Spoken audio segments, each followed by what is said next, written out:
Professional wrestling is watched by millions of fans in this country. An extreme version of the sport is popping up in neighborhoods around our area.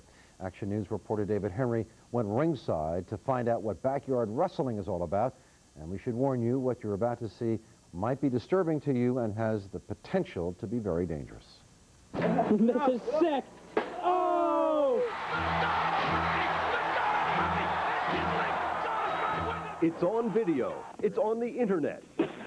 Vicious shot with the garbage can lid. And if it hasn't already, it may be coming live to a backyard near you. Oh my God! It's extreme backyard wrestling. Oh! Bone-crushing, Oh! head-bashing, Oh! amateur action that's sweeping the country. Teenage boys turning suburban backyards into scenes of simulated mayhem. Oh my God! Oh my God! I never thought we would be doing this stuff. We started out just like regular wrestling, doing some moves and regular matches. Then we started bringing weapons, and then every match started becoming a weapons match, and then it started getting like crazy. And the crazier, the better. Their favorite weapon, folding metal chairs.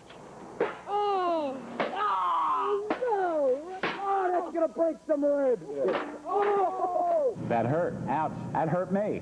Pretty boy Larry Sharp is a former professional wrestler. He now teaches aspiring pros at the Monster Factory in Mantua, New Jersey.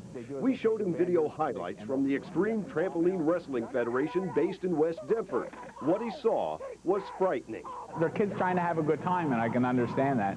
But as soon as one of them gets hurt, you know, or ends up in a wheelchair for the rest of his life, how much fun are they going to have looking back? Mike Drake. Oh! Backyard wrestling is a hot fad. It starts with relatively tame stuff, like this action from a backyard federation in Drexel Hill. But it quickly escalates as the federations trade information and videos on their websites and try to outdo each other. Well, everyone's always trying to do like more crazier stuff or something like that. Most of the backyard matches seem to be nothing more than out-of-control chaos and mayhem. But occasionally there is method to the madness. And where do they get their ideas? Well, from the big boys, of course. Look at the strength, and what a suplex! Professional wrestling has been pushing the envelope of extreme behavior, culminating in the death of Owen Hart, who fell from a cable, lowering him into the ring. The kids say they're inspired by the pros. I try to make up some of my own stuff, but I usually just take stuff off of TV. But the pros know how to take a fall and pull a punch. The backyard chaos has more potential for serious injury. Oh, a BA pile driver! Things like pile drivers or dropping down long distances have no role. I mean, that's an extremely dangerous activity. It's a preventable activity, and it causes preventable injuries. And there's really not a lot of reason to have kids hurt, injured, or killed by things that are preventable. Experts say the trampoline adds even further risk of injury. So where are the parents while all this is going on? Well, we got banned from my house from doing it because we did it for real, and people were getting hurt. And then when my parents saw the tape, they were like, no more here.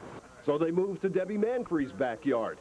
She doesn't like it, but says it's an outlet for her sons and the other kids that keeps them out of trouble. I know they've been a little more violent than I want them to be, but they're having so much fun. And they're really not doing too much damage, I don't think. Debbie says it will end when one of the kids gets hurt. They've been lucky so far, but the experts say as the fad spreads, serious injuries are inevitable. It's clearly a dangerous trend, but this is, after all, how the governor of Minnesota got started. I'm David Henry, Channel 6 Action News.